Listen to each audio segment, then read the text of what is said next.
Hello and welcome to FNDS 6213 Educational Technology. And I want to say thank you for choosing AUM and the School of Education as your choice for your graduate education. In this video, I'm just going to give you just a brief overview of how to navigate through the course. We did some redesign of the course last semester, and I think one of the biggest problems people had was getting started. So I'm going to make this video to try to make the starting transition a little bit smoother for you guys. First, I want to start by looking over here, and this is what we refer to as the course menu. And as you can see, you have the different links. Make sure you check your announcements. I will be posting announcements here in the announcement board. Secondly, here's the instructor information. If you want to find out more, there's a little introductory video for me. It's just taking a second to load the video. So also, if you take a look here, email instructor. If you want to email me, let's click on the email link. My name is Timothy Lewis, so as you can see, it'll send a link to me. Secondly, the next part. Also, you can email me at my regular email, tlewis19@aum.edu. Secondly, migrates is something important for you guys to look at.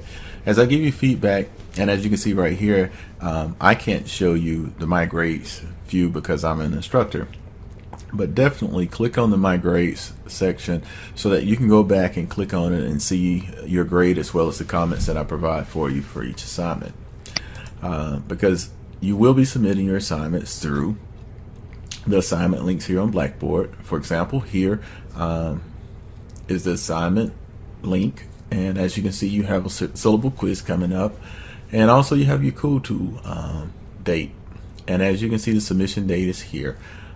So that's how you're going to submit your assignments. You would just click on the cool to presentation link and then upload your file or URL, whichever one is asking you to do. Okay. The next part, as far as the content for the course is organized in modules. I have module 1 available and module 2 available. So you just click on the module, and then within each module you see you have week 1 and week 2. I'm just going to click on week 2 for you, and I went ahead and made it available for you so that you can work ahead if you like. But as you can see, if you click here, and you can go through the content just by clicking on next page, previous page. Make sure you review all the content as you go through the course materials. If you by chance run into an issue, please email me. And as you can see right here, there's another thing as far as the content. There's the content we provide, but also as you read the syllabus, there is no required textbooks that you have to purchase. However, we do have an Intel educational e-reader.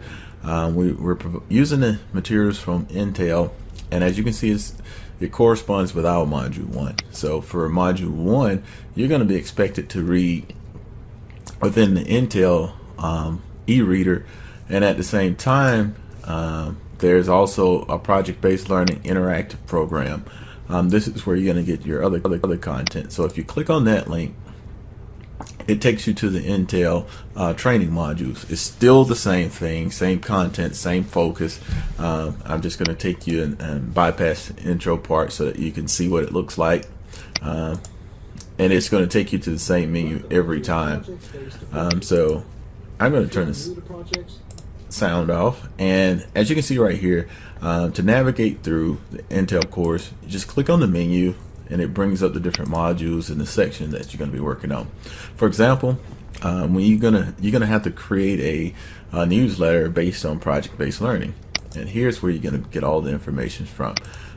So you would just continue and go through the different modules as assigned in the course. Content information. For example, I'm going back to that mod week 2. It says go to your Intel Education e-reader in the left menu and read module 1. So we would be right here in the Intel reader, and we would read module 1. There's something in there called an activity plan. That's something that I'm not requiring you guys to do. You will have to complete the unit plan, but the activity plan will be up to you whether or not you complete that part. And I'm almost done. I just want to show you these things without keeping the video too long. Here's also the class wiki, the link to it, the class voice thread. Sometimes the instructions inside of the content within module 1, week 2, or whatever may tell you to go to the voice thread. However, if you don't see a voice thread prompt provided by me, I would suggest that you skip it. I'm not going to count those voice thread points. That means I've omitted or deleted the discussion for that week. So that's one thing I do want you to pay close attention to. And Blackboard Collaborate. If sometimes I will offer sessions where I will meet with you virtually, and also for virtual conference hours. You just click on the Blackboard Collaborate, and it will launch a little download for you. And you will always have to click keep and then open it. Make sure you have the most updated version of Java installed on your computer. So what's happening now is opening a new window for me to update my Java because it needs to be updated. So make sure you do that on your machine also. But it will open a new window that will launch the Blackboard Collaborate session for you. Other than that, here's your unit plan template, the link to it also right here that you're going to be using. There's also the rubrics for different assignments, action plan. And one more link here is Alex. That's Alabama Learning Exchange. I recommend that you already go ahead and take a click on that link and just explore. Think about what unit you're going to be teaching. If you're already in a classroom, I wouldn't recreate the wheel. I would make sure this unit plan matches what you're currently teaching in your classroom. So this is just a brief overview of how to navigate through the course. Just remember, go to module 1 and go through week 1's content. As far as the syllabus, here's the syllabus and your course schedule. You can always refer to it in order to get to the course schedule. And I will just briefly show you how to navigate that course schedule. All right, for example, here we're in week 1 now. That's January 6th. It says topics going to be module 1 and course introduction. Assignments, you got to do the syllabus quiz, and it's due on January 10th.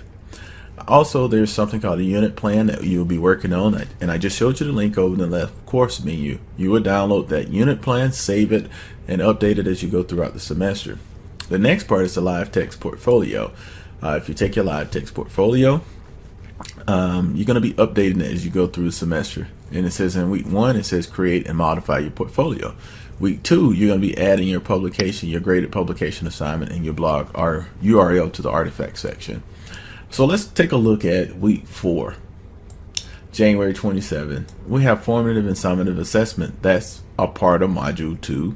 And if you look, you're going to have your peer evaluations cool 2 presentation using Gene. That's going to be due on January 31st.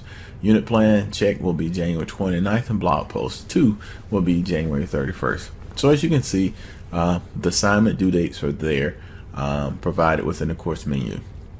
If you ever have a question of a due date, just go back to the course menu. All right, if you have any other questions, please contact me. I'm available virtually through the Blackboard Collaborate. That is for people who may not be able to meet during regular office hours and may need to meet at other times. And I'm also available via Skype. Dr. Timothy Lewis is my Skype ID, and also via email, tlewis19@aum.edu. So hopefully this overview will help you get